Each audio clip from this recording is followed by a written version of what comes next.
Two podiums set up there. We have, of course, Donald Trump, and there is the President of Mexico, President Nieto. They're approaching the podium, and we will listen in. We don't have the audio yet, and I trust we'll get an English translation when President Nieto speaks. When they do start to speak, and when we've got audio, you will hear exactly what they've got to say. This has been a hastily arranged meeting. I was told that it took about the last 5 days when the first invitation was issued, and the actual acceptance and the finalizing of details came only last night. So this is a very quickly arranged meeting. Donald Trump flew down this morning. He's at the presidential palace in Mexico City. They've held their meeting. I don't know how long it lasted, about an hour maybe. Now they're out of the meeting and all set to make the joint statement. I have no idea what they will say. I do not believe that they will take questions, although that could happen. We shall see. And I don't know what they're going to say, that's for sure. Here we go. Listen in, please. Donald Trump have heard in public my respect to both, just as it was done with our president and with the president and our friend Barack Obama. The next American president will find in Mexico and its government a neighbor that wishes to work constructively to strengthen even more the link between our nations and together face our common challenges. I believe that there are great opportunities for both countries if we decide to take advantage of them together as true friends, as good neighbors, and strategic allies, parting from a relationship that is based on mutual respect. Even though we may not agree on everything, I trust that together we will be able to find greater prosperity and security without losing sight of the fact that freedom and independence are the basic principle of everything that we value.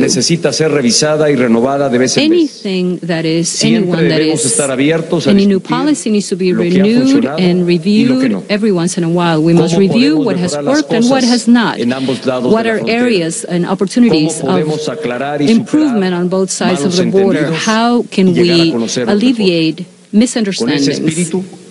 In virtue of this spirit, I sent a letter to both presidential candidates, to Mrs. Hillary Clinton and Mr. Donald Trump, proposing therein a gathering where we can talk in a constructive fashion about the joint progress of our countries. Today I have met with Mr. Donald Trump, and I hope to do the same with Hillary Clinton soon, with whom I have had the pleasure of discussing and having gatherings in the past. We might disagree on several issues, but your presence here, Mr. Donald Trump, shows that we do have fundamental common ground. Our countries are important one to the other. The United States is highly important to Mexico, just as Mexico is highly important for the United States. We share the border where there's greater traffic of persons, where every day, in a legal fashion, over 1 million persons cross the border and over 400,000 vehicles. Trade between our countries goes over $500 billion per year. We innovate, and together we manufacture. And in terms of national security, the daily cooperation between our governments is more important as time goes by in order to face the challenges of a complex world. Mr. Trump and I had an open and constructive discussion. The purpose of our meeting was to get to know each other and to exchange ideas and visions about bilateral relationship of our countries. In terms of trade, Mr. Trump and I talked about my condition that the free trade agreement of North America has benefited both the United States and Mexico. exports from the United States to Mexico are close to $200 billion per year. And according to the Chamber of Commerce of the United States, more than 6 million of American jobs depend on exports to Mexico. Our country buys more from the United States than from Germany, Spain, France, Italy, Japan, and the United Kingdom together. Many jobs in the manufacturing industry in the United States were sent to other regions of the world precisely because together we have developed a competitive manufacturing platform in the North American region. In average, 40% of the export content of Mexican exports is on American territory. We must work together to avoid that the sources of employment might leave our region. Nonetheless, this does not mean that the free trade agreement of North America doesn't have room for improvement for the benefit of both. Telecom is an agreement that was signed 22 years ago. The next president of the United States will find in my government an ally with the willingness to contribute a road to modernize telecom with a view to make it more effective in generating quality jobs, better paid jobs in both countries. I do not believe that trade must be considered to be an effort that gives no results, where for one to win, the other one must lose. On the contrary, it must be viewed as an effort that generates value to both parts, and that makes our region in North America the most competitive and innovative in the world.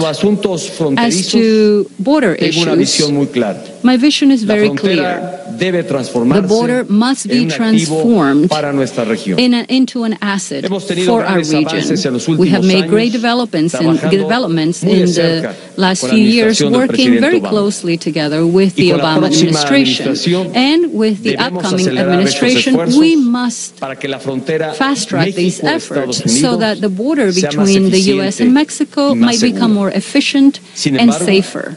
However, an important number of Americans or United States citizens see the border as a great problem because undocumented persons and illegal drugs cross to the United States. Undocumented immigration from Mexico to the United States reached its highest point 10 years ago, and it has been reduced consistently ever since, to the point where it's negative in net terms. Even so, we know that there is still a joint challenge, including the increasing number of non-Mexicans who cross through our country in order to reach the United States. They're creating serious human crises. However, this is a vision that is clearly incomplete of the true border issues, because it does not take into account the illegal influx of weapons and money. Every year, thousands of weapons and millions of dollars come into Mexico illegally from the north, strengthening drug cartels and other criminal organizations that generate violence in Mexico and that obtain profit from the sale of drugs in the United States. This flow must be stopped. What we need is an integral approach as to the border that might address the issue of the undocumented traffic and the flow of illegal drugs, weapons, and money, cash money. Many lives could be saved on both sides of the border if criminal organizations stop receiving the amounts of weapon and cash that right now promote their criminal activities. Illegal flow of weapons, drugs, and cash money in both directions has multiple negative consequences on both sides of the border. Our border must be viewed as a joint opportunity. Both countries must invest more in it, more in infrastructure, more people, and more technology in order to make it more efficient and secure. And even though I do recognize the fundamental right that each of the countries has to defend its border, I also believe that a true effort of collaboration between neighbors and allies is the most effective road in order to achieve this. I also expressed to Mr. Trump that to make the Mexican border more secure for our Central American neighbors, it is of great importance to Mexico and the United States. Likewise, in terms of national security, Mexico and the United States work together to face the challenges that this complex world present to us. Every day, Homeland Security from both countries interchange or exchange action and information. Independently from the result of the upcoming elections in the United States, the new American and United States administration can expect willingness and collaboration from the Mexican administration in order to make the North American region more safe. Mr. Trump, I would like to reiterate what I mentioned to you in private a few moments ago. My priority as the Mexican president and my administration's priority is to protect Mexicans wherever they may be. That is my responsibility, and I shall continue to abide by it with great passion. The Mexican community in the United States make daily contributions through their work, their talent, and creativity. They contribute to the prosperity and advancement of the United States and Mexico. Mexicans in the United States are honest and hardworking people. They're persons that are decent, that respect family, life and community, and that respect the law. As such, Mexicans deserve everyone's respect. Let's continue to work together to solidify the relationship between Mexico and the United States based on mutual respect, trust, and joint attention to the challenges that we share in common. I shall conclude by reiterating that the Mexican government shall be completely respectful of the electoral process in the United States. I recognize, acknowledge your decision to have a constructive dialogue. A dialogue is the road, is the proper road because it bridges gaps. Dialogue is the road because it enables us to reach greater understandings. Thank you very much. Let's now hear from the Republican candidate for the presidency of the United States. Escuchemos las palabras del candidato republicano a la presidencia de los Estados Unidos de América, señor Donald Trump. Let us now hear the words of the Republican candidate to the presidency of the United States of America, Mr. Donald Trump. Thank you.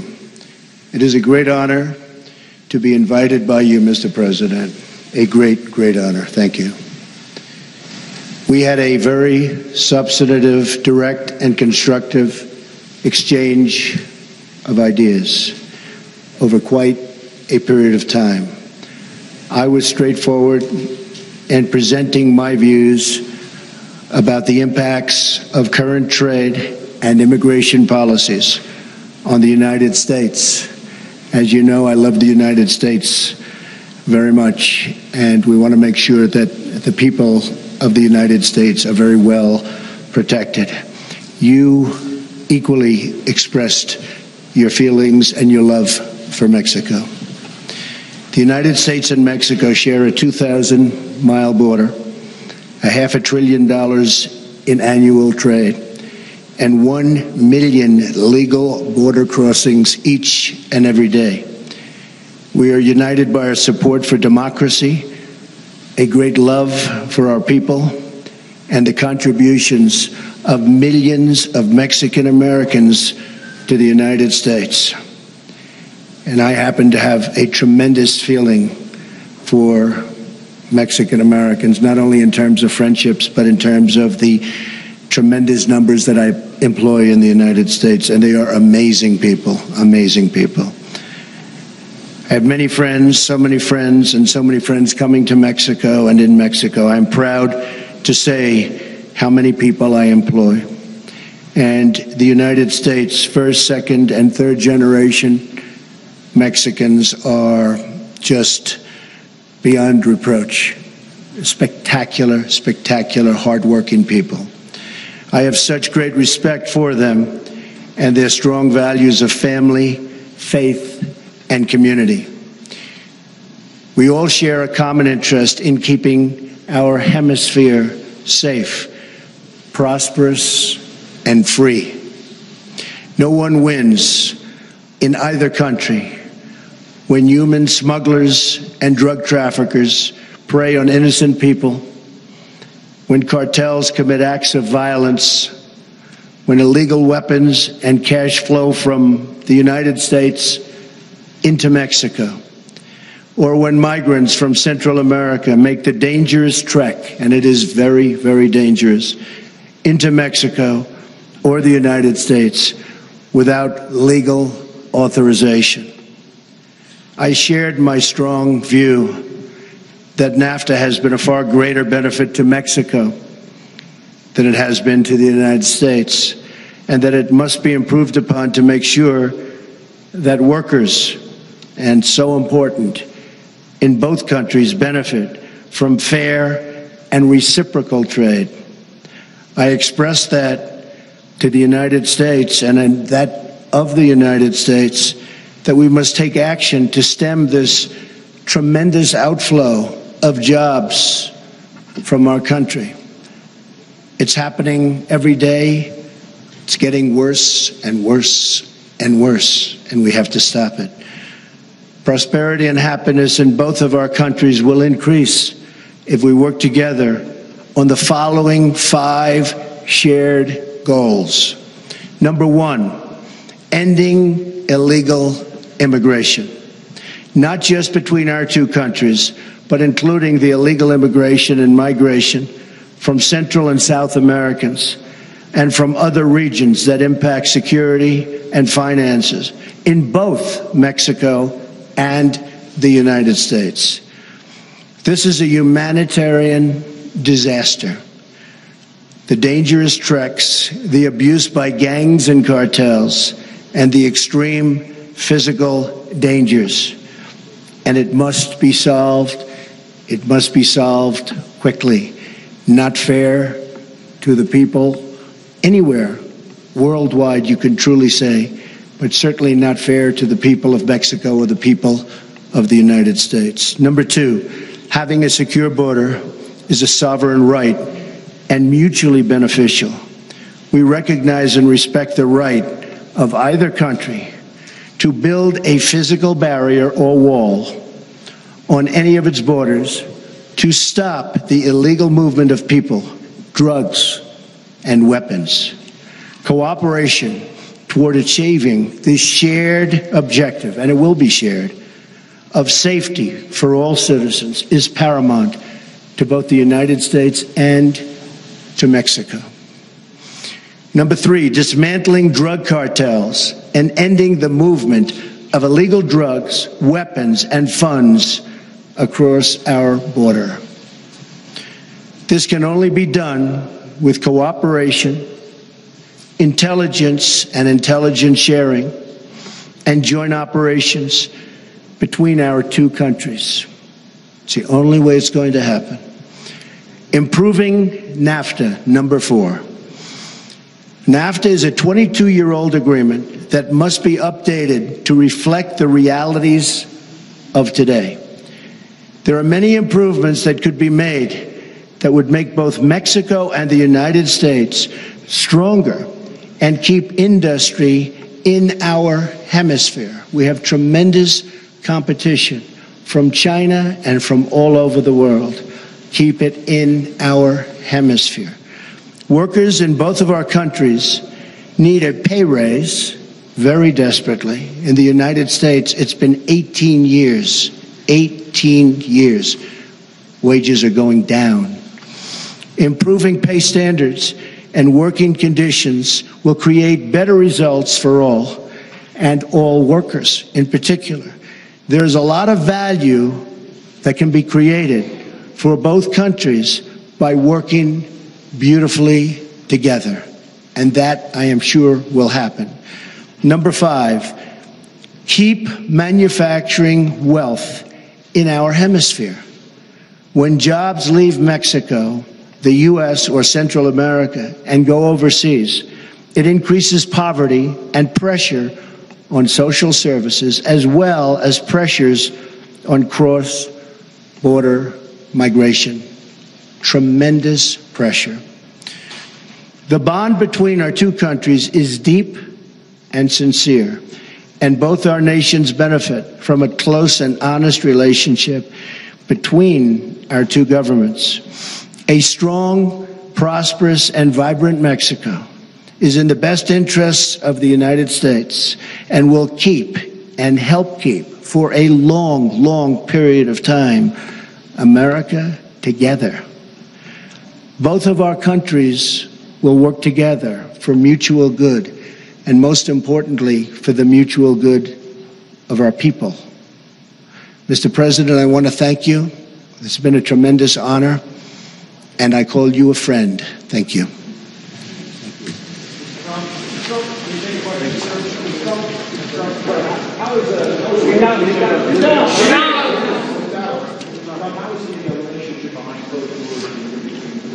I think excellent, excellent. A tremendous respect for the president. We were actually together for quite some time, and I think excellent. I was with, as you know, Senator Sessions. El senador Sessions está aquí conmigo y también el alcalde Giuliani, y tuvimos realmente más de una hora. Say it, yes? No, not at all. Look, we want what's good for the United States, and the president wants what's good for Mexico, and in sitting down and in talking, we both realize that we've realized this from the beginning, that it's good for both of us. Better for both of us, actually. Yes, John?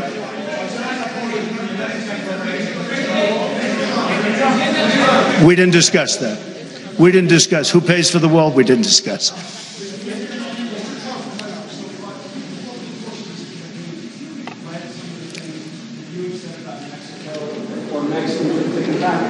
Mr. President, you've had some very harsh words directed towards Mr. Trump. Would you like to take back some of those? And the wall, is it a non-starter? Is there any chance Mexico pays for the wall? Well, I'll start. I mean, nothing like an easy question like that. We did discuss the wall. We didn't discuss payment of the wall. That'll be for a later date. This was a very preliminary meeting. I think it was an excellent meeting. And we are... I think we're very well on our way.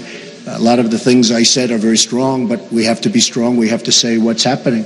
There is crime, as you know. There's a lot of crime and there's a lot of problems. But I think together we'll solve those problems. I really believe that the president and I will solve those problems. We will get them solved. Illegal immigration is a problem for Mexico as well as for us. Drugs are a tremendous problem for Mexico as well as us. I mean, it's not a one-way street. And we will work together and we will get those problems solved. Mr. President.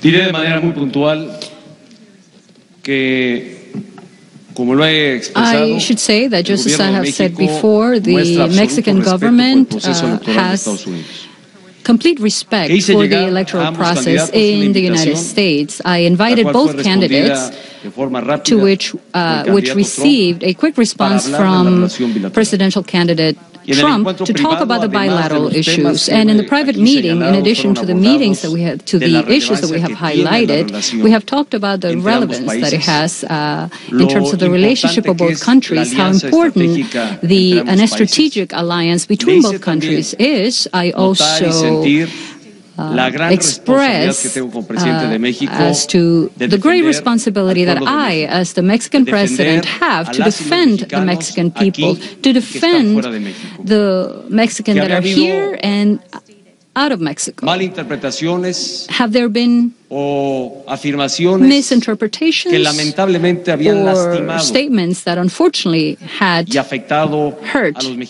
and impacted Mexicans in terms of the perception that the candidate had expressed, and which I absolutely respect, that the Mexican people had felt insulted by certain comments, but I was certain that his genuine interest is to build a relationship that might lead us to provide both our societies better conditions, that the willingness proposed by the Mexican president to gather with both candidates for the presidency of the United States is in fact on that premise, to be able to together build, but mostly on the basis of respect, mutual respect between our nations. I have shared this with the presidential candidate Trump. Ladies and gentlemen, we thank you for your attendance. This concludes this event, and we thank all of you for your attendance. It wrapped up. It lasted just 33 minutes. Statements from both the President of Mexico and Donald Trump. Let me briefly summarize what they had to say.